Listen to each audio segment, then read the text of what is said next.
Durante 30 años, mi madre nos hizo creer que mi hermano mayor había muerto al nacer. Crecimos visitando una tumba vacía cada día de muertos, llevando flores y velas a un niño que supuestamente descansaba ahí.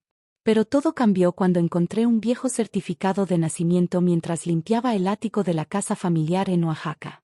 Mi hermano no solo estaba vivo, sino que mi madre lo había entregado a otra familia cuando era un bebé. Lo peor no fue descubrir la mentira que había definido nuestras vidas, sino tener que decidir si guardar este secreto o destruir a mi familia al revelarlo.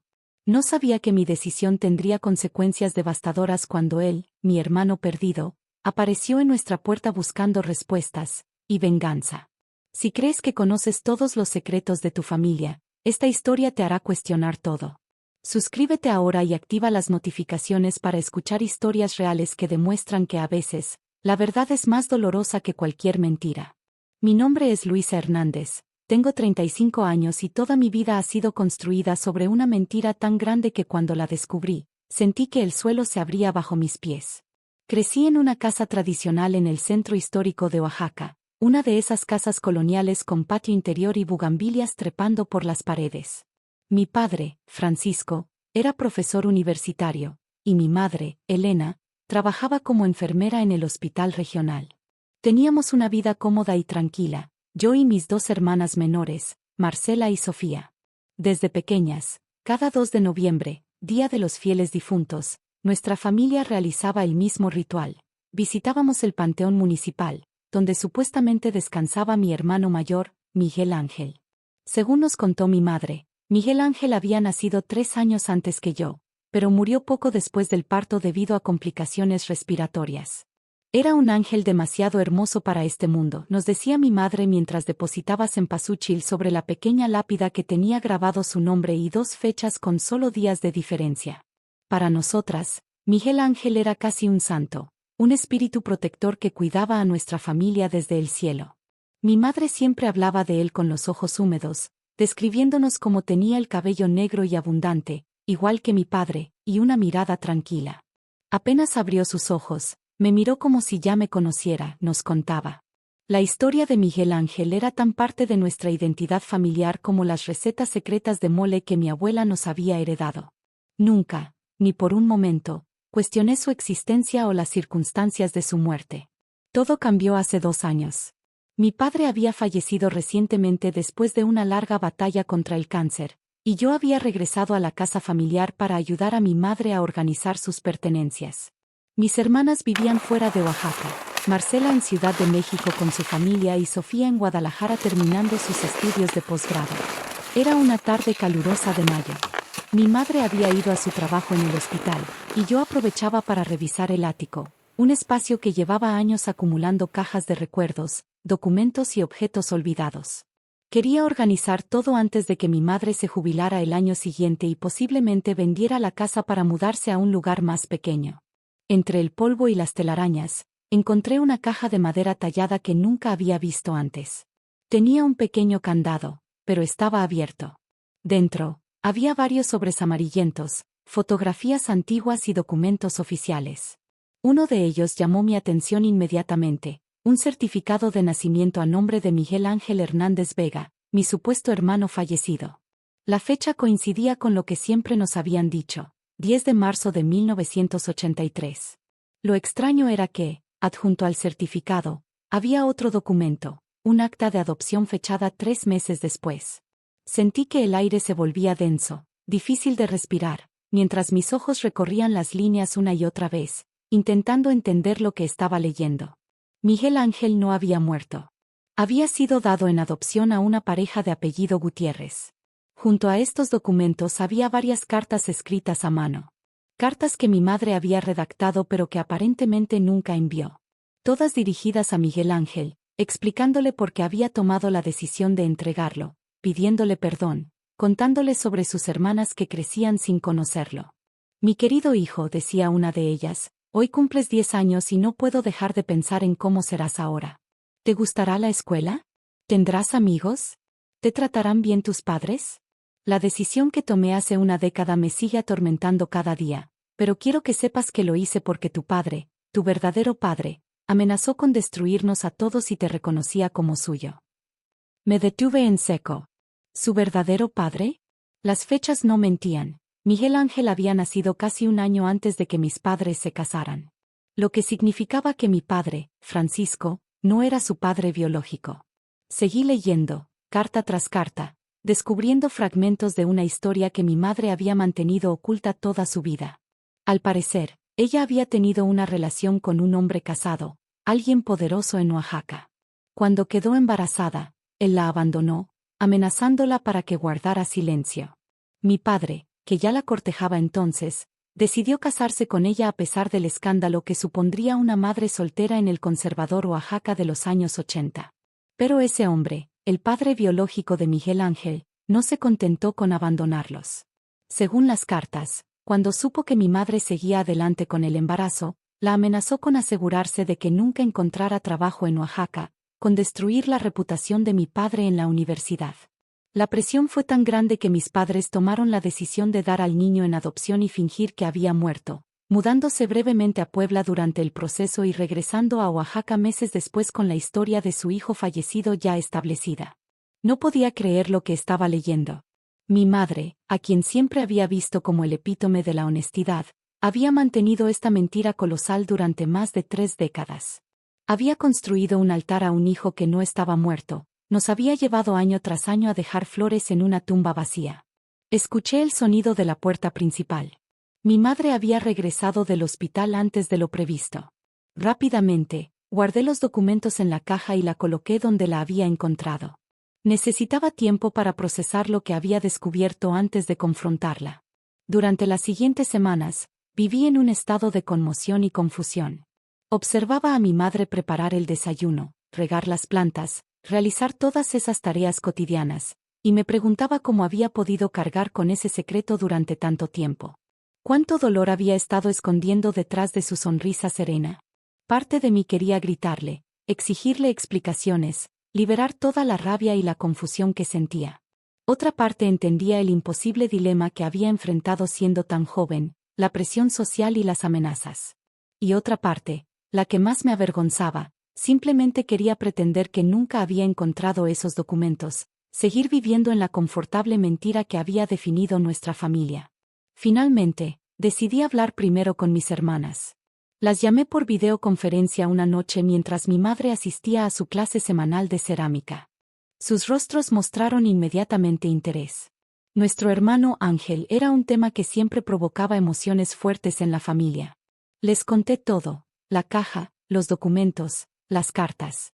Mientras hablaba, vi cómo sus expresiones pasaban de la incredulidad al shock, y finalmente, a algo parecido al dolor traicionado que yo misma había sentido. Marcela fue la primera en hablar cuando terminé. Tenemos que confrontar a mamá, dijo con firmeza. Nos ha mentido toda la vida. Tenemos un hermano ahí afuera que ni siquiera sabe que existimos. Sofía, siempre la más empática, intervino, pero imaginen lo que ha sufrido mamá todos estos años. La culpa, el miedo.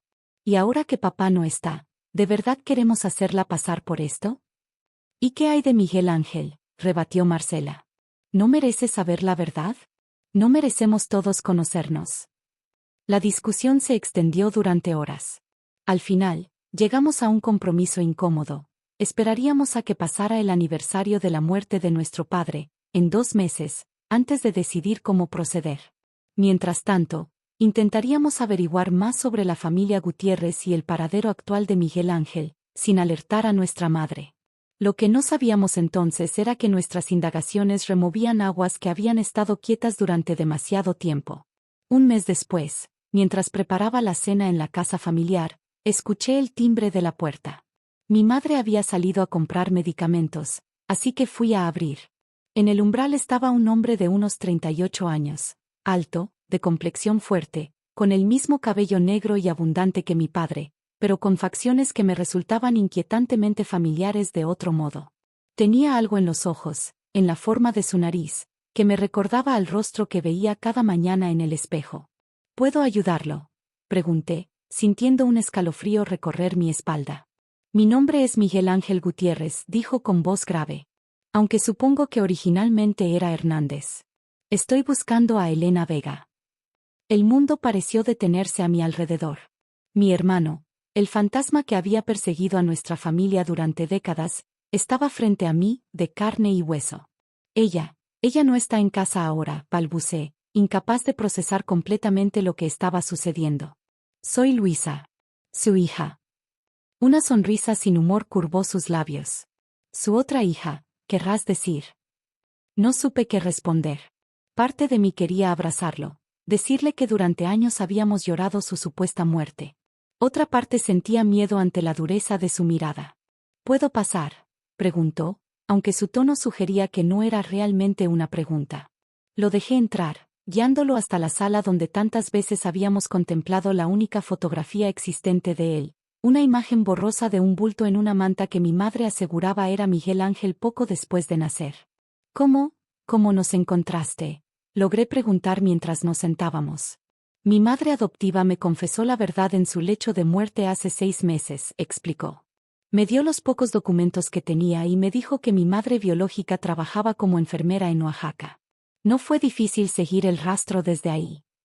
Su voz tenía un tono controlado, pero percibí la rabia contenida bajo la superficie. No lo culpaba. Hemos estado buscándote, dije en un impulso. Mis hermanas y yo. Descubrimos la verdad hace poco y... ¿Descubrieron?, me interrumpió con incredulidad. ¿Quieres decir que no sabían sobre mí? ¿Qué historia les contó ella? Le expliqué la versión que habíamos creído toda nuestra vida. El hermano que murió poco después de nacer, la tumba que visitábamos religiosamente, las historias sobre el bebé de cabello negro que apenas había abierto los ojos. Miguel Ángel escuchó en silencio, su expresión tornándose cada vez más sombría. Así que ni siquiera tuve la dignidad de existir para ustedes, dijo finalmente. Era más conveniente matarme que admitir la verdad. No fue así, intenté defenderla, aunque ni yo misma estaba segura. Ella te escribió cartas, muchas cartas. Nunca las envió, pero... ¿Cartas? Su risa fue amarga. ¿De qué sirven unas cartas que nunca llegaron? Crecí pensando que era hijo de María y Roberto Gutiérrez, que me habían adoptado porque me querían. Descubrir que fui abandonado, entregado como si fuera un objeto indeseado. En ese momento, escuchamos la puerta principal abrirse. ¿Luisa? Olvidé la lista de compras. ¿Podrías? Mi madre se quedó petrificada en la entrada de la sala. El frasco de pastillas que llevaba en la mano cayó al suelo, las pequeñas cápsulas rodando en todas direcciones como gotas de lluvia. Su rostro perdió todo color mientras sus ojos se fijaban en Miguel Ángel. No necesitaba ninguna presentación, ninguna explicación. Una madre reconoce a su hijo, incluso después de 38 años. Miguel. Susurró, su voz apenas audible. Él se puso de pie lentamente, su imponente figura llenando la habitación. Elena Vega, dijo con frialdad. O debería decir, ¿mamá? Lo que siguió fue una de las conversaciones más dolorosas que he presenciado en mi vida. Mi madre, entre lágrimas, intentó explicar las circunstancias imposibles que la habían llevado a tomar la decisión de darlo en adopción. Le habló del miedo, de las amenazas, de cómo había sido obligada a elegir entre él y el resto de la familia que aún no existía. Tu padre biológico era Javier Montero, dueño de varias haciendas en la región, reveló. Un hombre casado, con conexiones políticas. Cuando supo de mi embarazo, me ofreció dinero para un aborto. Cuando me negué, me amenazó. Dijo que destruiría a cualquiera que me ayudara, que me aseguraría de que ningún hospital me contratara, que Francisco nunca obtendría su plaza en la universidad. Miguel Ángel escuchaba impasible, como si estuviera oyendo la historia de un extraño. ¿Y por qué la mentira?, preguntó. ¿Por qué decirles a tus otras hijas que había muerto? Mi madre bajó la mirada, la vergüenza evidente en cada línea de su rostro envejecido. Al principio, fue para protegernos a todos. Con el tiempo, se volvió imposible deshacer la mentira. ¿Cómo les explicaría a mis hijas que su hermano estaba vivo, pero que yo lo había entregado? ¿Cómo justificaría años de visitas a una tumba vacía? La mentira creció hasta convertirse en nuestra realidad. Miguel Ángel se mantuvo en silencio por lo que pareció una eternidad. Finalmente, sacó algo de su bolsillo, un pequeño medallón de plata. Mi madre adoptiva me dio esto. Dijo que venía conmigo cuando me entregaron. Dentro hay una fotografía. Abrió el medallón y lo colocó sobre la mesa de centro. Dentro había una diminuta fotografía en blanco y negro, mi madre, mucho más joven, sosteniendo un bebé recién nacido. Los Gutiérrez fueron buenos padres, dijo Miguel Ángel, su voz un poco más suave. Me dieron educación, oportunidades, amor. Pero siempre hubo un vacío, una pregunta sin respuesta. ¿Por qué mi madre biológica no me quiso? Mi madre sollozó abiertamente, décadas de dolor contenido liberándose de golpe. Siempre te quise, logró decir entre lágrimas. Cada día de mi vida pensé en ti, me pregunté cómo serías, si serías feliz. La decisión que tomé no fue por falta de amor. Amor, repitió él con amargura. El amor no abandona. El amor no miente durante décadas. Se puso de pie, imponente en su dolor y su rabia. No vine buscando una reconciliación, declaró. Vine porque merecía respuestas. Ahora las tengo. Se dirigió hacia la puerta, pero antes de salir, se volvió hacia nosotras. Tengo una familia propia ahora. Una esposa, 2 hijos pequeños. Ellos nunca sabrán de esto, nunca cargarán con el peso de haber sido rechazados. Mi madre se levantó tambaleante, extendiendo una mano hacia él. Miguel, por favor. Tus hermanas, tus sobrinos. Hay toda una familia que querrá conocerte. Él la miró largamente, y por un instante, creí ver un destello de duda en sus ojos. Pero se endureció nuevamente. Mi familia son los Gutiérrez. Ustedes son extraños para mí. Con esas palabras, salió de nuestras vidas tan abruptamente como había entrado. Las semanas que siguieron fueron un torbellino de emociones y confrontaciones. Mis hermanas, al enterarse del encuentro, reaccionaron con una mezcla de shock, rabia y tristeza. Marcela culpaba a nuestra madre por haber mantenido la mentira durante tanto tiempo. Sofía intentaba entender las circunstancias imposibles que la habían llevado a esa decisión. Yo me debatía entre ambas posturas, incapaz de reconciliar la imagen de la madre amorosa que conocía con la mujer que había sido capaz de sostener semejante engaño. Mi madre cayó en una profunda depresión. La culpa que había cargado silenciosamente durante décadas ahora estaba expuesta, cruda y sangrante, imposible de ignorar. Dejó de ir al hospital, apenas comía. Pasaba horas mirando viejas fotografías familiares como buscando el momento exacto en que la mentira se había vuelto más real que la verdad. Un mes después de la visita de Miguel Ángel, recibí una llamada de un número desconocido. Luisa Hernández, preguntó una voz masculina que reconocí inmediatamente. Miguel Ángel, respondí, mi corazón acelerándose. No esperaba. He estado pensando, me interrumpió. Sobre todo lo que pasó. Sobre ustedes. Hubo un largo silencio antes de que continuara. Mi esposa dice que debería darles una oportunidad. Que mis hijos merecen conocer a su familia biológica, que yo merezco conocer a mis hermanas. Sentí que las lágrimas comenzaban a formarse en mis ojos. Nos gustaría mucho eso, dije con sinceridad. No estoy diciendo que todo esté perdonado, aclaró. No sé si algún día podré perdonar completamente. Pero tal vez podamos empezar de nuevo. Conocernos como adultos, sin expectativas. Acordamos una reunión para el fin de semana siguiente. Esta vez, en terreno neutral, un restaurante en el centro de Oaxaca. Asistimos todos, mis hermanas, sus familias, Miguel Ángel con su esposa Laura y sus 2 hijos pequeños, Mateo y Diana. El encuentro fue incómodo al principio. Había demasiadas historias no contadas, demasiado dolor acumulado. Pero también había una innegable curiosidad, un deseo compartido de conocernos, de encontrar las piezas que faltaban en nuestras vidas. Descubrimos similitudes sorprendentes. Miguel Ángel y yo compartíamos el mismo gusto por la literatura histórica. Él y Marcela tenían la misma risa explosiva. Su hijo mayor, Mateo, tenía los mismos hoyuelos que mi padre cuando sonreía, un rasgo que había pasado a mis propios hijos. ¿Y nuestra madre?, preguntó finalmente, cuando el almuerzo terminaba. ¿Por qué no vino? Intercambiamos miradas incómodas antes de que yo respondiera. No está bien. Desde tu visita, ha estado. Ha sido difícil para ella enfrentar todo esto. Miguel Ángel asintió lentamente, su expresión ilegible. Tal vez algún día esté listo para hablar con ella nuevamente, dijo finalmente. No hoy, pero algún día. Fue un pequeño rayo de esperanza en medio de tanto dolor. En los meses siguientes, construimos una relación tentativa. Miguel Ángel y su familia venían a Oaxaca ocasionalmente, y nosotras los visitábamos en Puebla, donde él trabajaba como arquitecto. Nuestros hijos, primos que nunca supieron que existían, formaron amistades inmediatas, con esa facilidad que tienen los niños para aceptar nuevas realidades sin cuestionarlas demasiado. Mi madre seguía sin participar en estos encuentros. Su salud había empeorado, y aunque físicamente se recuperó de la depresión inicial, algo en ella parecía permanentemente roto. Un año después de la primera visita de Miguel Ángel, estábamos todos reunidos en mi casa celebrando el cumpleaños de mi hijo menor cuando sonó el timbre. Al abrir, encontré a mi madre en el umbral, pálida y notablemente nerviosa. Supe que estarían todos aquí, dijo con voz temblorosa. Necesito hablar con él.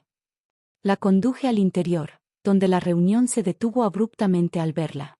Miguel Ángel se puso rígido, su rostro una máscara impenetrable. Lo siento, dijo mi madre, dirigiéndose directamente a él, ignorando a todos los demás en la habitación. Sé que no es suficiente, pero necesito que lo sepas. Cada día de mi vida he lamentado la decisión que tomé.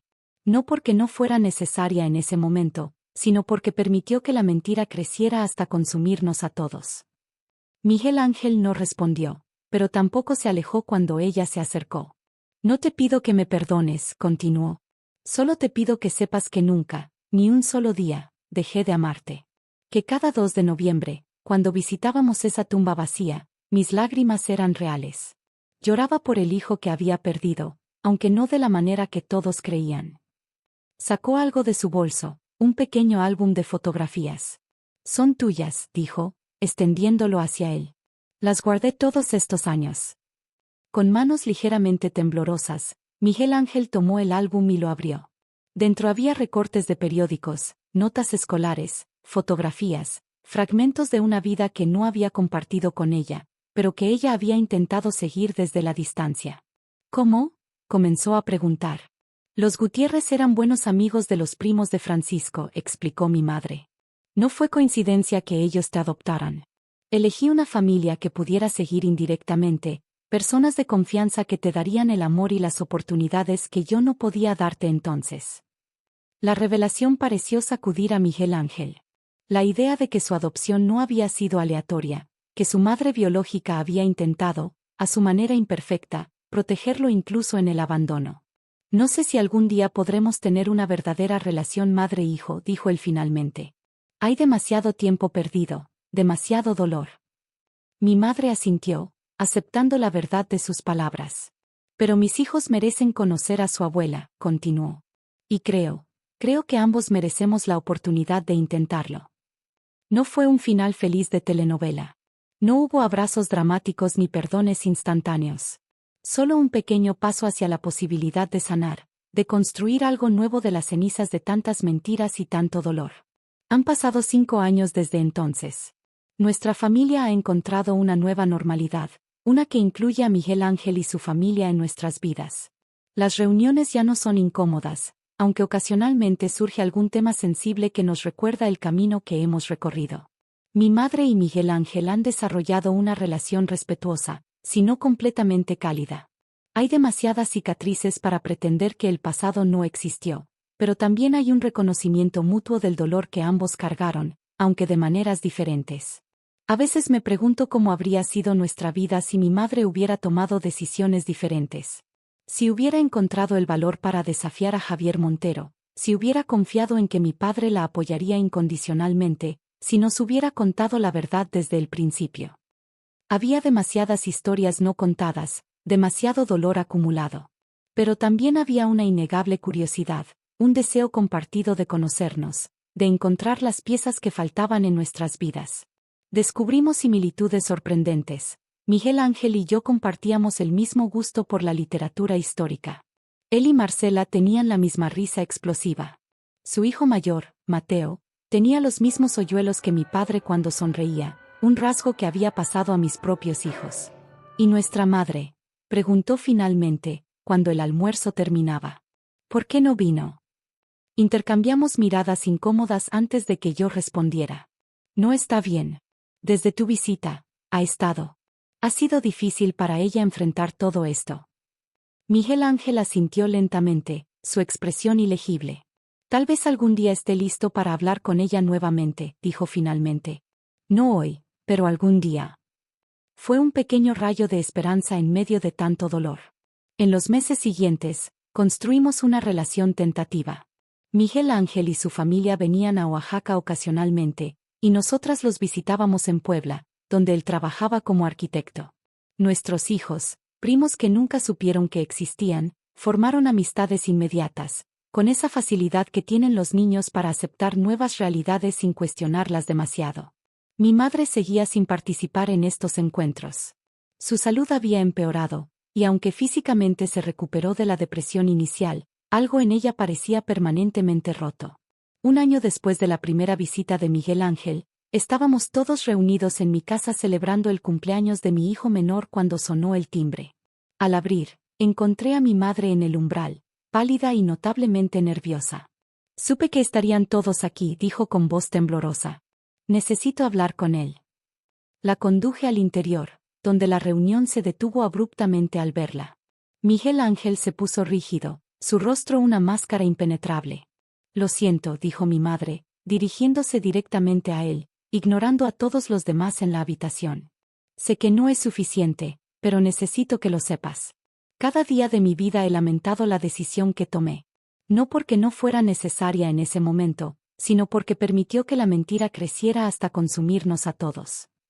Miguel Ángel no respondió, pero tampoco se alejó cuando ella se acercó. No te pido que me perdones, continuó. Solo te pido que sepas que nunca, ni un solo día, dejé de amarte.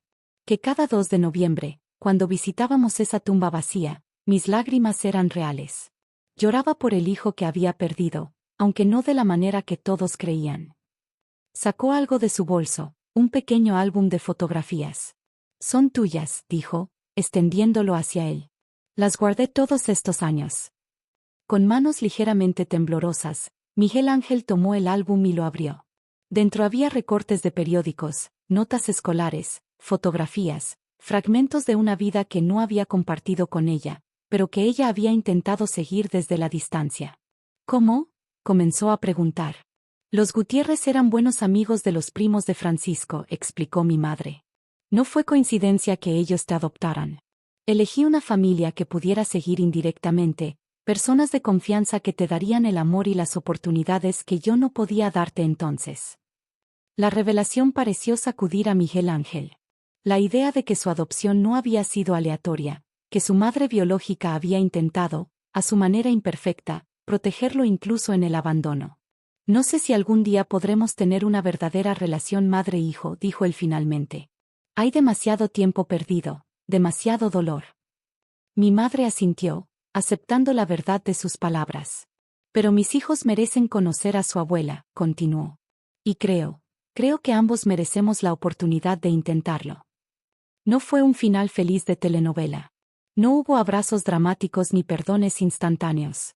Solo un pequeño paso hacia la posibilidad de sanar, de construir algo nuevo de las cenizas de tantas mentiras y tanto dolor. Han pasado 5 años desde entonces. Nuestra familia ha encontrado una nueva normalidad, una que incluye a Miguel Ángel y su familia en nuestras vidas. Las reuniones ya no son incómodas, aunque ocasionalmente surge algún tema sensible que nos recuerda el camino que hemos recorrido. Mi madre y Miguel Ángel han desarrollado una relación respetuosa, si no completamente cálida. Hay demasiadas cicatrices para pretender que el pasado no existió, pero también hay un reconocimiento mutuo del dolor que ambos cargaron, aunque de maneras diferentes. A veces me pregunto cómo habría sido nuestra vida si mi madre hubiera tomado decisiones diferentes. Si hubiera encontrado el valor para desafiar a Javier Montero, si hubiera confiado en que mi padre la apoyaría incondicionalmente, si nos hubiera contado la verdad desde el principio. Pero he aprendido que torturarse con los y si es un ejercicio inútil. Las decisiones que tomamos, incluso las más dolorosas, nos moldean irrevocablemente.